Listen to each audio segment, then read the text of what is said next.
Buenas noches, bienvenidos a 52 minutos. El gobierno tiene dos variables a tomar en cuenta, la económica y la política. Y más allá de lo que podríamos prever en noviembre, cuando Javier Milei ganó el balotaje, es que la parte económica, más allá de la afinidad o no de su pensamiento, de su ideología, iba a ser la más controlada, la que iba a lograr mejores éxitos, y el déficit iba a ser en la parte política. Lejos de esto, la cuestión económica le está dando dolores de cabeza importantes al gobierno, más allá del relato con el que se quiere disfrazar la realidad. Más allá de que se diga que se está neutralizando o se está bajando o desacelerando el ritmo de inflación, lo cierto es que a febrero nomás los alimentos pasaron a valer un 300% más, una inflación altísima para los elementos fundamentales para la vida de los argentinos, y eso empezó a impactar fuertemente en el armado económico de Javier Milei. ¿Por qué? Porque se le empiezan a quemar los papeles. Empieza a ver el libertario que el anarcocapitalismo, en términos económicos, empieza a ser agua en la realidad. Porque ¿cuáles eran los pilares fundamentales de su pensamiento económico? Bueno, que con un gran ajuste para reducir el déficit y sin emisión monetaria, eso solo garantizaba la baja de la inflación, la pulverización de la inflación, y está pasando todo lo contrario. Si bien del pico ese, después de la devaluación de más del 150%, se empezó a estancar el aceleramiento, sigue habiendo inflación de 2 dígitos y marzo no va a ser la excepción. Esto encendió alarmas en el gobierno. ¿Qué pasa? Que los alimentos no bajan, sobre todo, que es los elementos imprescindibles que necesita el ser humano y que generan mayor malestar en la sociedad, cuando uno va al supermercado y no le alcanza para siquiera comprar lo básico indispensable. Y es allí donde aparece Toto Caputo, el ministro de Economía, que empezó a aplicar o intentar aplicar, mejor dicho, algunas recetas que conocemos muy bien los argentinos. Por un lado, el lanzamiento de precios convenientes, este acuerdo que hizo con las grandes cadenas de supermercado, con industriales de la alimentación, que intentan ponerle alguna, dicen ellos, razonabilidad a los precios de venta al público. De hecho, recuerden que días atrás Caputo se enojó mucho con las promociones del 2x1. Llevando 2, el segundo producto lo pagás un 50%, 70% de descuento, etc. Porque dice que esos números distorsionaban los índices de inflación. ¿Recuerdan estos argumentos? Que cuando había, durante el kirchnerismo, por ejemplo, se le trataba de echar las culpas a distintas cuestiones del mercado o de estrategias de marketing para decir, bueno, no, porque son los formadores de precios, porque hay especulación, porque quieren tumbar al gobierno. Bueno, esto es más sutil porque hay una fe ciega en el mercado, pero como el mercado no le responde, lo que hacen son argumentos del tipo de, bueno, hay que terminar con este tipo de ofrecimientos, este tipo de ofertas que distorsionan los índices del INDEC. Después se está evaluando un dólar soja, que claro, Caputo no lo llama dólar soja. Sin embargo, como se acerca la época de la cosecha, que va a ser una muy buena época en términos de cantidad, sin embargo, tuvo una disminución importante, casi de un 50% el valor de los commodities a nivel internacional, está el riesgo de que los productores solamente liquiden lo que necesitan para pagar deudas que vienen atrasando desde la sequía. Entonces, este dólar soja es un precio adicional que Caputo evalúa darle a quienes liquiden por arriba de los 1.100, 1.200 pesos. Recuerden que los dólar soja fueron cuestionados cuando los lanzaba Sergio Massa, cuando se hizo cargo del Ministerio de Economía.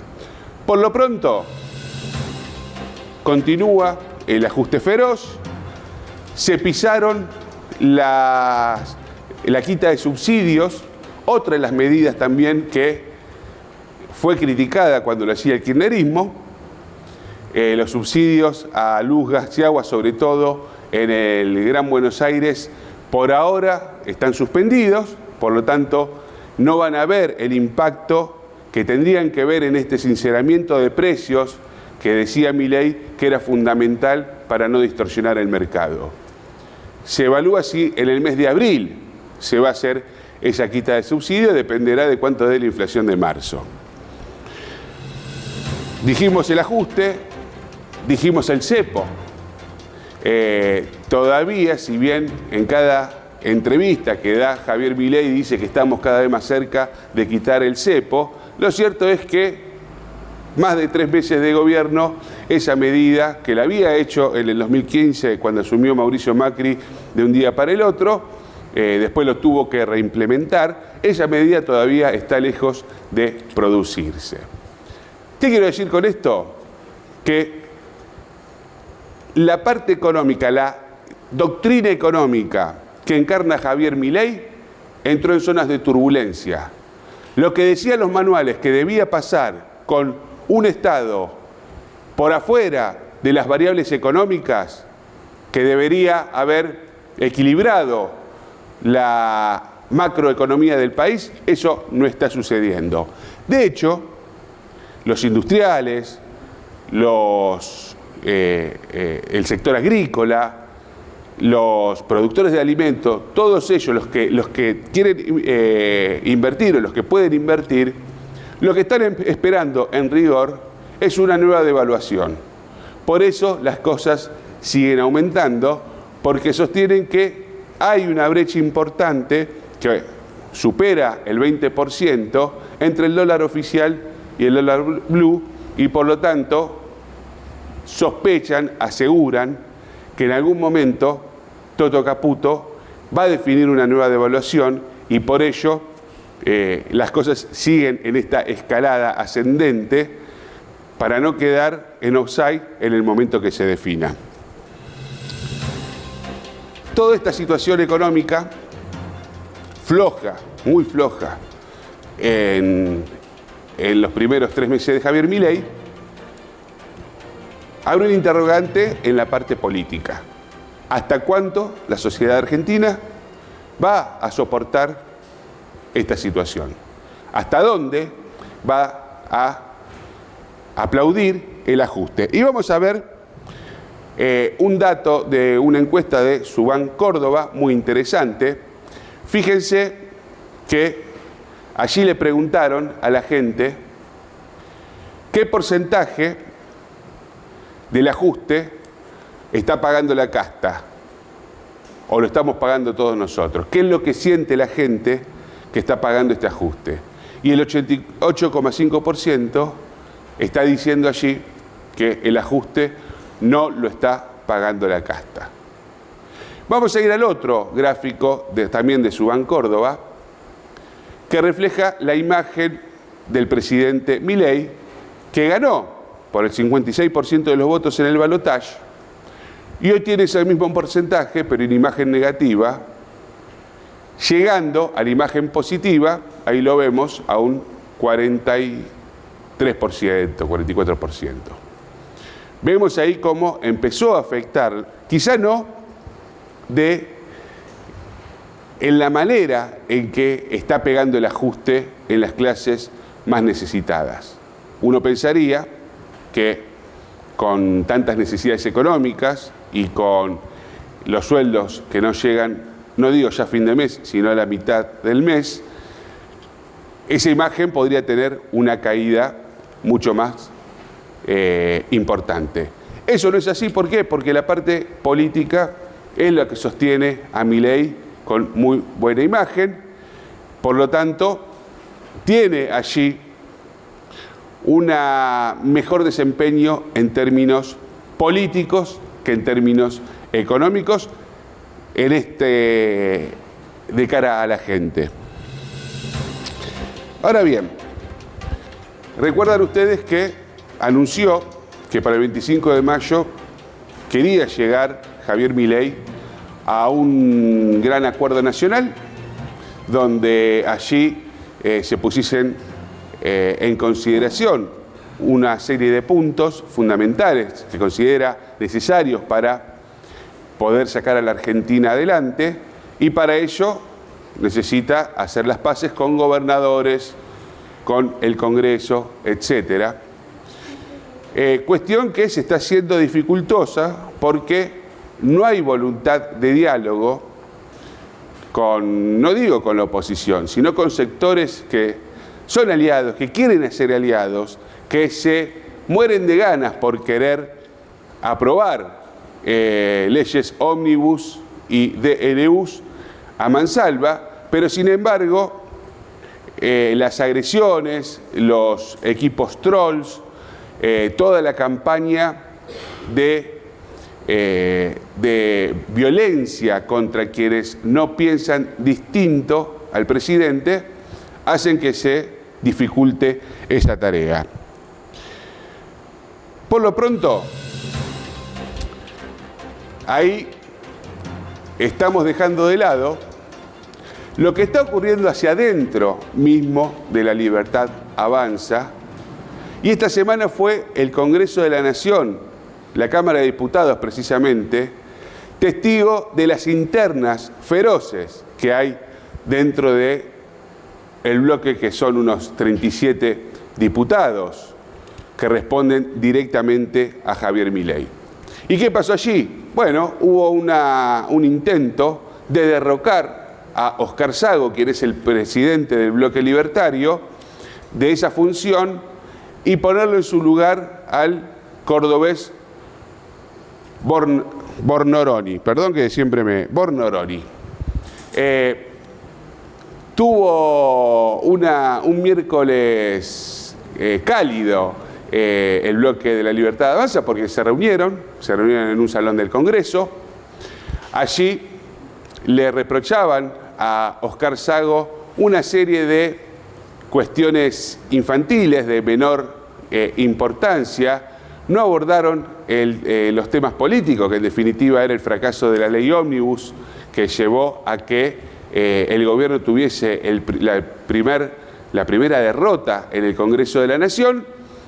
Y claro, preso del mismo relato del gobierno que dice que ese fracaso en verdad fue un éxito porque dejó en evidencia la casta, lo cierto es que en la reunión de bloque no lograron tumbar a Sago. Sago logró 20 votos contra 8 del cordobés, que pretendía asumir como presidente de bloque. Y lo más interesante de todo esto, que Bornoroni contaba con la luz verde de Karina Milei y del presidente de la Cámara de Diputados, Martín Menem, que impulsaron a Bornoroni para que le saque el puesto a Sago. Hubo insultos, hubo gritos y casi se van a las piñas con un diputado que es de la provincia de Santa Fe, que es Nicolás Mayoraz. Hemos hablado en varias oportunidades de él, que estuvieron a punto de irse a los ganchos limpios en la discusión con Sago, que tuvieron que llamar a cuarto intermedio, a enfriar las aguas. Y lo cierto es que cuando terminó todo esto, esta novela, que cada vez va teniendo más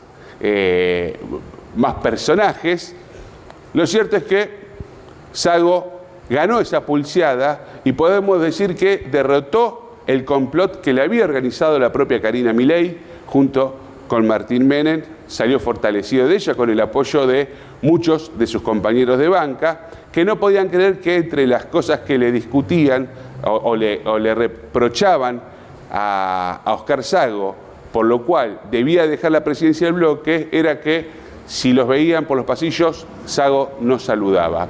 Se ve que la la actitud un tanto poco frecuente al saludo le ofendió a muchos de los libertarios que lo querían tumbar.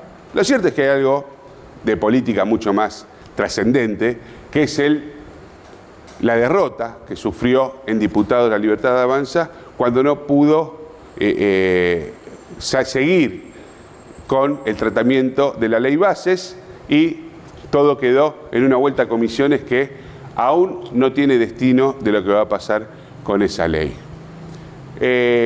Vamos a hablar, por supuesto, también en este programa de la inseguridad en Rosario. Vamos a hablar con Ricardo Espadaro, quien es un especialista en el tema, fue jefe de gendarmería, estuvo en funciones en la provincia de Santa Fe, conoce bien y es un ex veterano de Malvinas. Le vamos a preguntar muchas cosas y sobre todo qué piensa de esta idea que hoy tanto Patricia Bullrich como Luis Petri anunciaron que el ejército iba a prestar funciones casi como si fuese una policía, por lo que anunció que Petri que iba a mandar al Congreso un proyecto en el cual le habilitaría al ejército o a las distintas Fuerzas Armadas nacionales a requisar autos, a pedir documentos y pescar a alguien infraganti, en fin, una serie de actividades, o mejor dicho, de jurisdicción que le corresponde a una policía provincial. Ese es el degradamiento que pretende el ministro de Defensa para con nuestras Fuerzas Armadas, que en verdad están preparadas para defender a la nación de cualquier ataque extranjero. Vamos a hablar con Nicky Magariños, varios temas también vinculados a la política de Santa Fe. Presten mucha atención, hay muchos datos muy interesantes que van a marcar la agenda política durante la próxima semana. Con esto los dejo y volvemos enseguida en el próximo bloque.